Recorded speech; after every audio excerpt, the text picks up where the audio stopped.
Morning Varinder जी। तो सबसे बड़ा तो आउटकम आ गया जी का।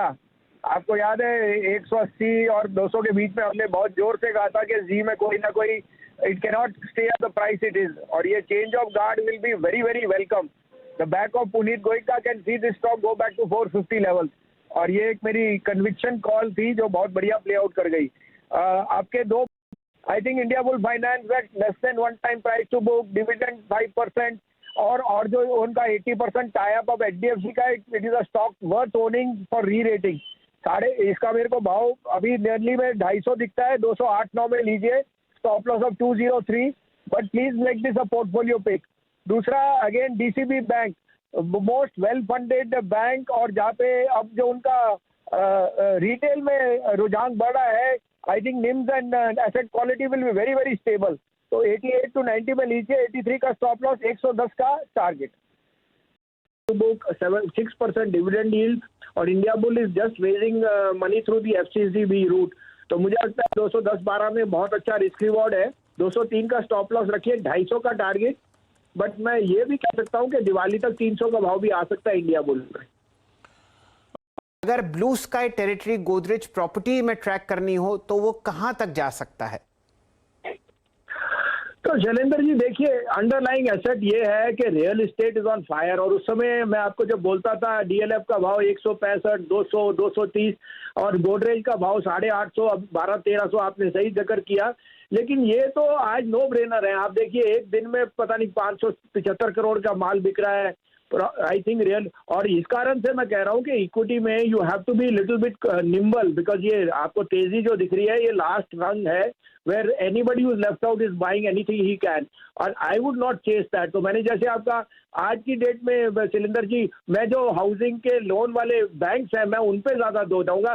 Godrej property is a pedigree stock, तो उसमें कोई 2500 का भाव 2400-2500, बट यहाँ पे हमने ऑप्ट किया है कि you should be also little nimble and book some profit. It has been a star along with DLF, it can continue, but like I said, I will be more nimble on some banks। हमने पहले भी कहा federal bank, RBL, बंधन bank, मुझे लगता है ये bank यहाँ से 30-40% भी बढ़ सकते हैं in the next 3 to 4 month.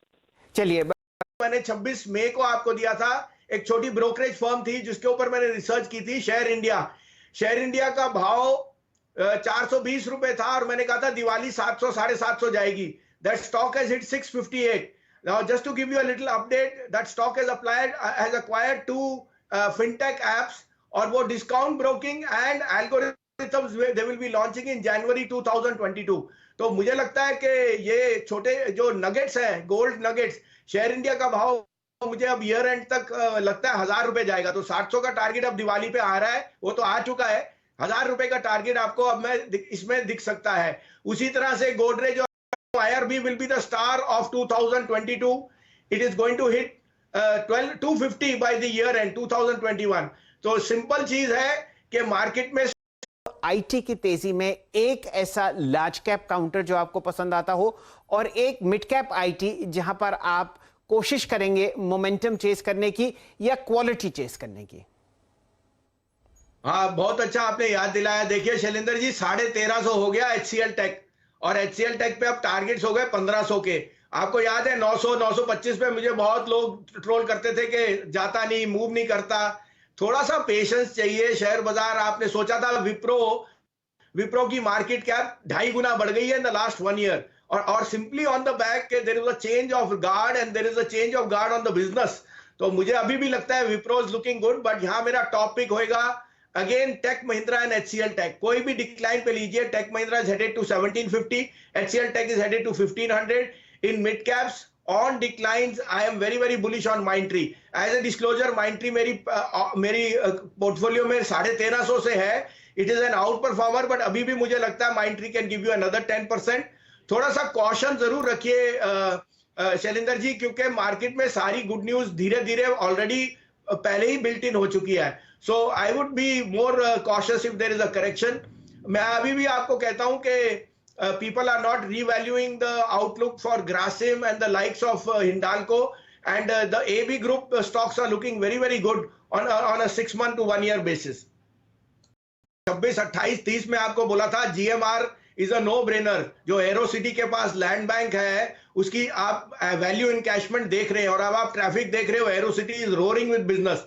तो अभी भी मैं कहता हूं एज अ ट्रेडिंग प्ले 36 में लीजिए, 34.5 का stop loss, this is headed to 40 rupees, may be beyond that, but GMR would be one of the pivotals. और दूसरा मैंने आपको शेयर इंडिया पहले भी कहा 430 वाला 650 हो गया, अब आप 1000 की तैयारी कर लो by the end of the year. Godrej, IRB, ये कुछ आइडियाज हैं जो मुझे बहुत पसंद है एंड फंडामेंटली मुझे लगता है there will be re rating in some of the stocks. साहब, जीएमआर बिल्कुल सर आंखों पर, ये बहुत ही लंबी अवधि का ब्रेकआउट आपके सामने स्क्रीन पर होता हुआ दिख रहा है। पहला भाई है Ashok Leyland. Ashok Leyland is the third largest bus maker in the world. It is the second largest player on the CV side. और आप देख रहे हो कि despite the chip market they are saying that their prices of tractor PVs have gone up. तो I think Ashok Leyland is a no brainer. 25, 25.5, 26 में लीजिए, 26, 26.5, 23, 23.5, 24 का स्टॉप लॉस। अगर आप ट्रेडर हो 33 का पहला टारगेट, ये शॉर्ट टर्म है, लेकिन वैसे अशोक लीलैंड 150 रुपए जाएगा। दूसरा